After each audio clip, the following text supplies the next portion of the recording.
Hello, Ryan. Thank you for sharing your rules for life.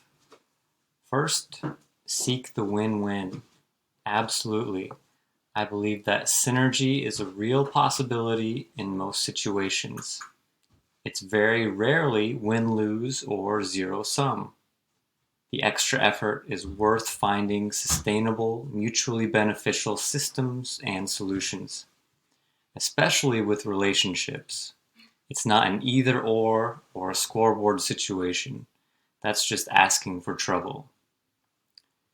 Too much of anything is unhealthy. One of my own rules is pretty similar: to always seek the ideal balance for every situation.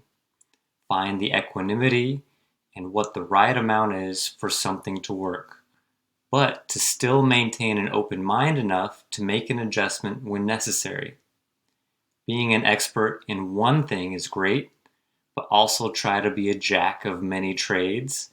And if you just dabble in several things, try to find at least one thing that is your clear strength that you love doing. Find the healthy mix and balance there.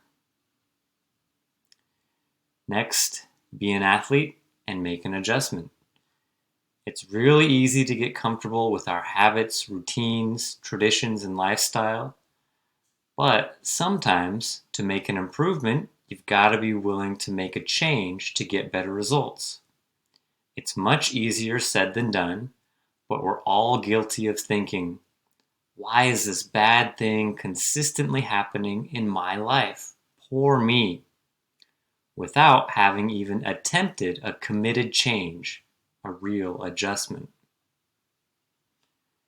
Find what your power is and use it for good. I think that's a great rule for everyone, especially for kids who are starting to establish who they are and who they want to be. I'm a huge advocate for helping others find their signature strengths and developing that ability and ultimately using that ability for the benefit of others. Doing what you're good at and what you love is very satisfying and enjoyable, but to feel truly fulfilled, making a positive impact outside of yourself is necessary. And last, make choices that help you live. This, I think, is your most important rule. Fully participate.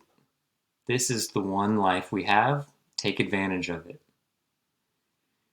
Try reading Transcend by Scott Barry Kaufman for more on your rules for life, especially for finding your power and using it for good, and living with that capital L.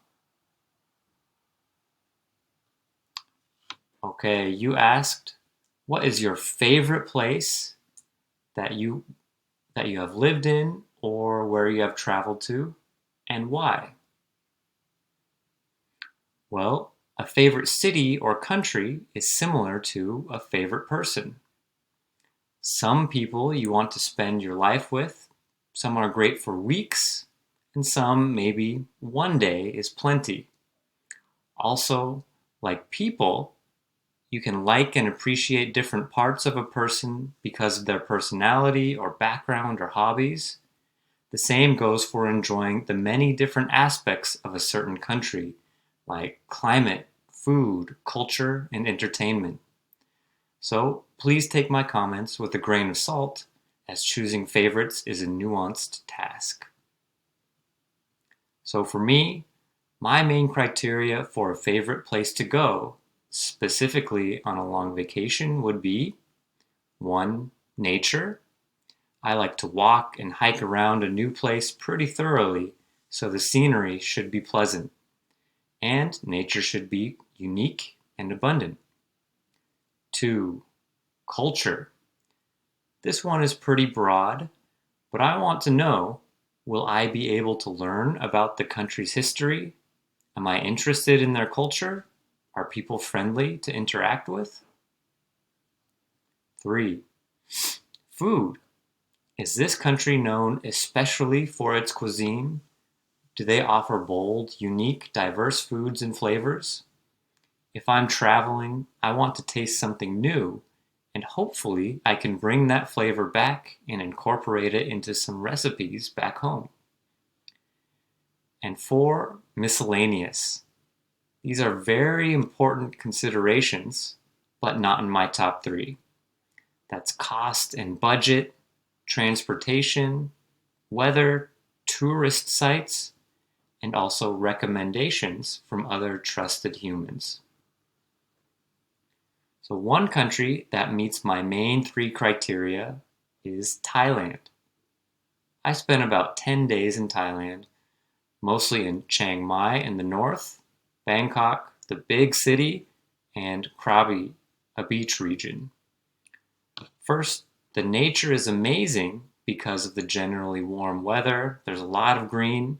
We found lovely mountains and places to hike and adventure, monkeys and animals to discover, and picturesque beaches. Thailand is so long that there are many different climates and regions in just one country. Second, the culture is really appealing to me because I'm interested in Buddhism. There are a lot of laid-back, kind people who are into yoga and being compassionate, and there are so many temples and Buddha statues that were peaceful, spiritual, and awe-inspiring. Third, the food in Thailand was shocking to me. This was the first time I traveled somewhere and ate new food that I immediately loved and didn't even realize existed. Now, Korean food is great, but I had eaten a fair amount before moving there. But Thai food was completely new. It's often complex, savory, sweet, and spicy all at the same time.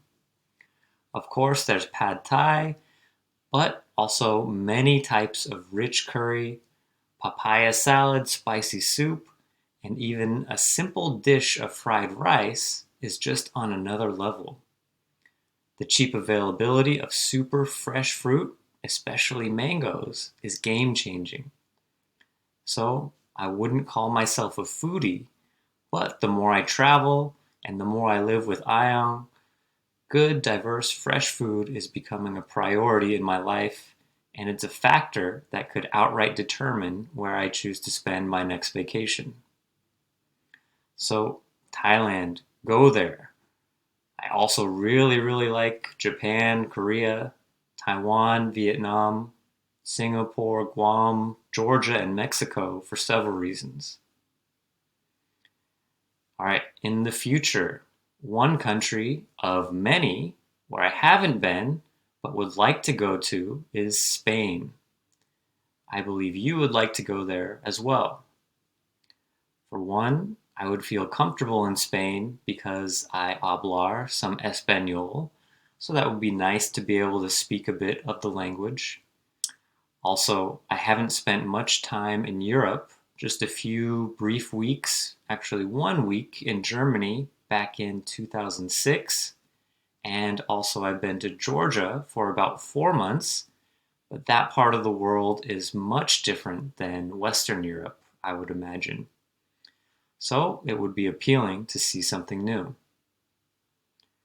There are several visit-worthy cities like Granada, Barcelona, Madrid, and unique regions like the Basque Country.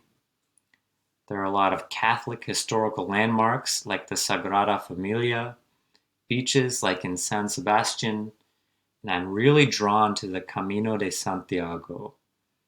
The best way to explore for me is slowly, steadily, and broadly, all on foot. I have a romantic image of that kind of hiking adventure. Now, whether that's overly touristy these days or not, I'm not sure, but it is alluring to thoroughly explore a country in 30 days or so. And of course, I'm curious about the food. I would love indulging in some frequent coffee, sangria, tapas, gazpacho, churros, and paella with lots of garlic and olive oil. I really hope that you and the kids can come to Japan sometime, but perhaps we can all make it to Spain at some point down the road. One word of wisdom when traveling: wherever you go, there you are. Okay, my question for you. Aside from Bend or the greater Cottonwood area, where is one place in the US that you have traveled to that you really enjoy visiting, or where you would be happy to live in the future? Explain your choice. And where is one new place in the US that you really want to travel to, and why? Finally, which country do you think would be an ideal place for a vacation if you could take the whole family for a couple of weeks? Would that be Spain, Japan, or somewhere else? All right. Here's to hoping we'll be able to safely travel soon, and I look forward to hearing your response.